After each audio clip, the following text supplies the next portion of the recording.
अस्सलाम वालेकुम जी, welcome back to my channel. कैसे हैं सब? उम्मीद करती हूँ कि आप सब खैरियत से होंगे। मैं भी खैरियत से अल्हम्दुलिल्लाह।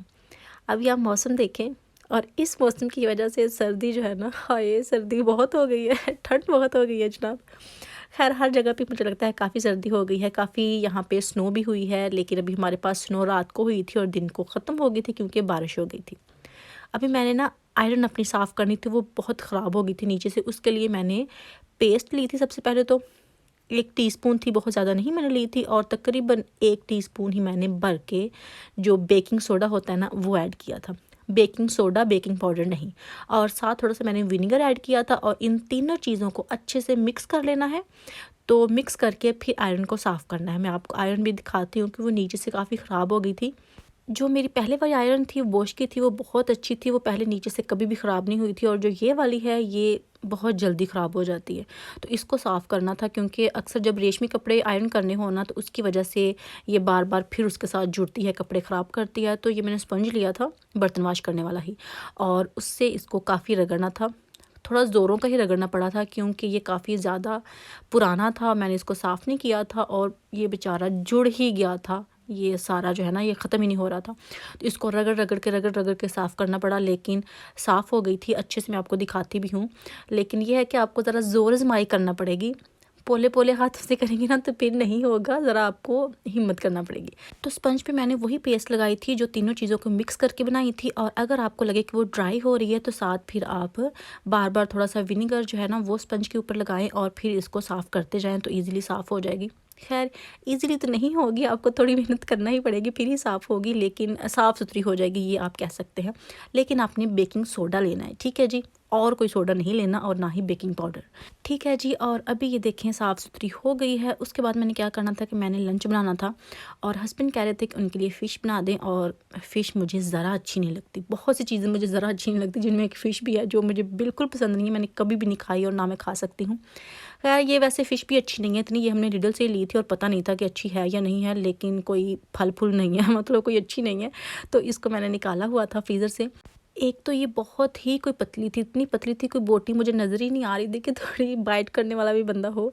लेकिन ये था कि हमने ली थी और फेंकने की बजाय ये था कि चले बना देती हूँ, थोड़ा खा लेंगे हस्बैंड तो फेंकनी नहीं पड़ेगी। तो इसके ऊपर मैंने मसाला लगा दिया था, और ये वैसे लैम्प का मसाला था, इसको इतना ही लगाना होता है, बहुत ज़्यादा अगर लगाएं तो ये बहुत स्पाइसी बन जाती है। तो इसको मैंने फ्रायर में बनाया था कि डीप फ्राई जब करते हैं ना तो जो फ़िश है ना वो अच्छी नहीं बनती, इसको डीप फ्राई नहीं वैसे करना चाहिए, इतना खैर मुझे पता है। और मैंने फ्रायर में एयर फ्राई वाली नहीं सेलेक्ट किया था ऑप्शन, मैंने ग्रिल वाला ऑप्शन सेलेक्ट किया था, क्योंकि हमारी जो है ना फ्रायर वो 2 इन 1 है, वो आप एयर फ्राई भी कर सकते हैं और ग्रिल भी कर सकते हैं। और मैंने ग्रिल किया था, जो कि वैसे तो 15 मिनट्स का टाइम था, लेकिन मैंने 20 मिनट पे लगाई थी कि दोनों साइड जो है ना वो अच्छे से कुक हो जाए।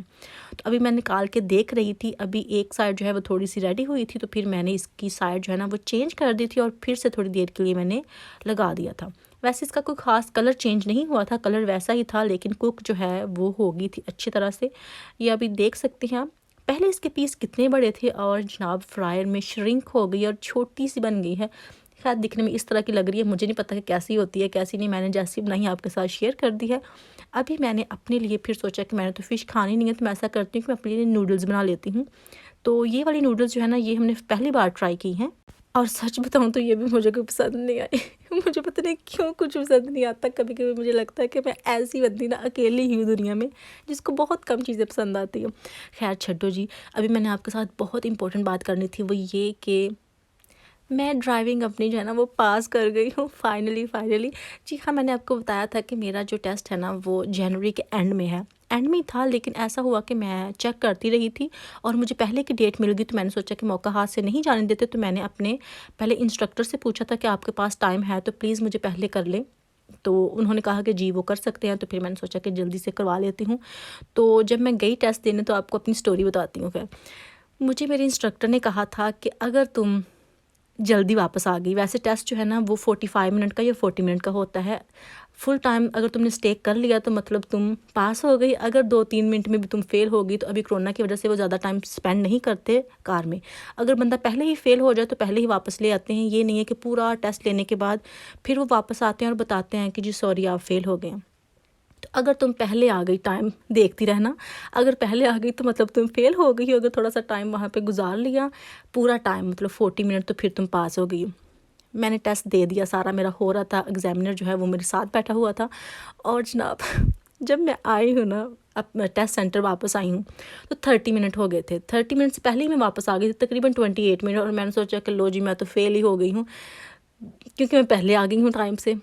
और मुझे जब उसने कहा ना कि आपने पार्क करना है, रिवर्स पार्क करनी है कार, तो मैंने कर ली। और मुझे उसने जब ये कहा कि जी आपकी जो ड्राइविंग है ना वो बहुत अच्छी है, लेकिन आपकी पार्किंग अच्छी नहीं है, मैंने कहा चलो पार्किंग का बहाना बन गया, ड्राइविंग का ना सही, मतलब फ़ेल तो मैं हुई।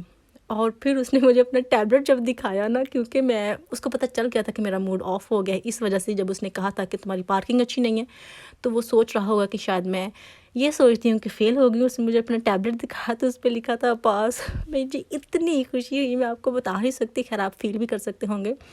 और फाइनली बहुत देर बाद, क्योंकि बहुत लंबा टाइम हो गया था, तो पास पे हो गई हूँ। अभी जल्दी से इंश्योरेंस करवाती हूँ। कार अभी मैंने नहीं लेनी, क्योंकि जब तक हस्बैंड घर से काम कर रहे हैं ना, तो उनकी कार पे ही मैं सेकंड ड्राइवर के तौर पे इंश्योरेंस जो है ना वो करा लूँगी। तो मैं बहुत खुश हूँ। वैसे अभी तक मुझे यकीन नहीं आ रहा कि मैंने पास कर लिया। मुझे इतनी खुशी हो रही है, मैं आपको बता नहीं सकती। तो मैंने सोचा कि सबसे पहले तो मैं आपको बताती हूँ, क्योंकि सारी बातें मैं जब ऐसे शेयर कर लेती हूँ ना, तो दिल का बोझ जो है ना वो हल्का हो जाता है। आप भी मेरी एक फैमिली की तरह है। मुझे बहुत अच्छा लगता है आप सबके साथ बातें शेयर करना, चाहे शेयर करने वाली हो या ना हो, लेकिन मैं कर ही लेती हूँ। अभी जनाब मैं बनाने लगी थी चिकन कौरमा। बहुत ही मज़े का बना था, आपने ज़रूर ट्राई करना है। इस तरह से सबसे पहले मैंने ऑयल लिया था काफ़ी सारा, इस बार मैंने ऑयल डाल लिया था। उसमें मैंने 4-5 इलायची जो है ना वो साबुत ही डाल ली थी, और साथ मैंने दालचीनी का छोटा सा टुकड़ा जो है ना वो ऐड कर लिया था।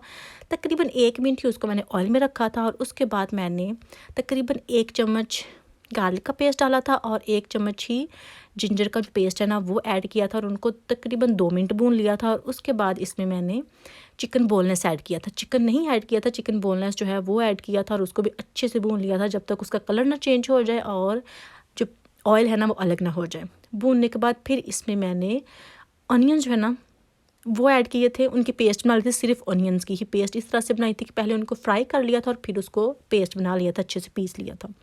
और उसके बाद इसमें मैंने मसाले ऐड किए थे, जिसमें हल्दी थी, लाल मिर्च का पाउडर था, और धनिया पाउडर था, ज़ीरा पाउडर था, और गरम मसाला था, और नमक था। बस यही मसाले इसमें मैंने डाले और इसको अच्छे से भून लिया था, मिक्स कर लिया था। उसके बाद मैंने तकरीबन आधा कप जो है ना वो दही का ऐड किया था, और उसको भी अच्छे से भूनने के बाद इतना भुना था कि जो ऑयल है ना वो अलग हो जाए, मतलब जो तरी होती है ना वो ऊपर आ जाए।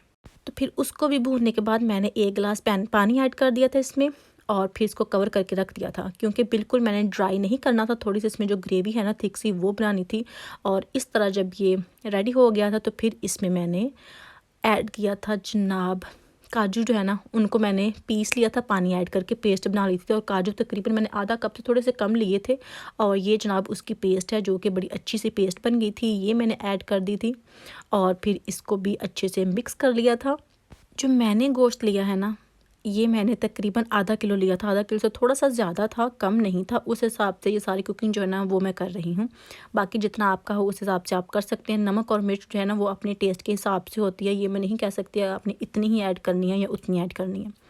उसके बाद मैंने इसमें ये कुछ ड्राई मसाले थे, उनको मैंने पीस के रखा हुआ था, जिसमें दालचीनी आती है, इलायची आती है, और जो धनिया पाउडर होता है वो है, और क्या था, और आई थिंक ब्लैक पेपर थी।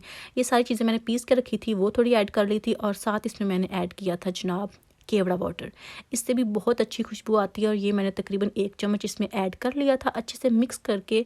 तो फिर से मैंने इसको ज़रा दम पे रख दिया था कवर करके। और जनाब अभी ये तकरीबन रेडी है। थोड़ा सा मैं और इसको भून लूँगी, ताकि इसका जो कलर है ना वो थोड़ा सा चेंज हो जाए। तो फिर मैंने एक्स्ट्रा इसको कोई 5 मिनट के लिए और रख दिया था। मुझे लगता है कि जो कुकिंग होती है ना वो एक्सपीरियंस से ही आती है, जैसे जैसे आप कुक करते जाएंगे वैसे वैसे आपके हाथ में जो टेस्ट है वो आ जाएगा। पहली बार बनाने से कुछ भी नहीं आता मेरे ख्याल में, बाकी हर एक की अपनी मर्ज़ी है जनाब। अभी इस तरह से जो मेरी हांडी थी वो तो हो गई है तैयार, और बहुत ही मज़े की बनी थी, इतनी मज़े की थी ना तो मैं आपको बता नहीं सकती। और ये तो ख़त्म हो गया था काम। उसके बाद उमायमा जो है ना प्लेट भर के खुद ही नट्स ले आई है। इसको नट्स पसंद हैं, लेकिन मैं कम देती हूँ तो वो कहती है मुझे ज़्यादा दो और प्लेट भर के ले आई है। लेकिन मुझे पता है कि ये खाएगी नहीं और खाए भी नहीं थे। फिर बस 2-3 ही खा के फिर छोड़ दिए थे कि मुझसे नहीं खाए जाते। और फिर हमने पिज़्ज़ा ऑर्डर किया था क्योंकि हस्बैंड का एक न्यू पिज़्ज़ा ट्राई करने को दिल कर रहा था। ये पता नहीं कौन सा था, फंगी स्पेशल या कुछ ऐसा था। तो कह रहे थे कि उन्होंने वो ट्राई करना है। मैंने कहा ओके आप मंगवा लें अगर आपने ट्राई करना है तो। खैर मज़े का था, स्पाइसी नहीं था, बच्चों के लिए भी काफ़ी अच्छा था क्योंकि बच्चे फिर स्पाइसी लाइक नहीं करते। हम पहले जो है वो अपनी पसंद से मंगवाते हैं, मतलब टॉपिंग जो है ना वो हमारी अपनी मर्ज़ी की होती है। तो अभी जो है वो ये कुछ डिफरेंट था। खैर अच्छा था। यही थी मेरी आज की वीडियो। अगर आपको मेरी आज की वीडियो अच्छी लगे तो प्लीज़ वीडियो को लाइक कीजिएगा, शेयर कीजिएगा। नेक्स्ट वीडियो में फिर मुलाकात होगी, तब तक के लिए अल्लाह हाफिज़।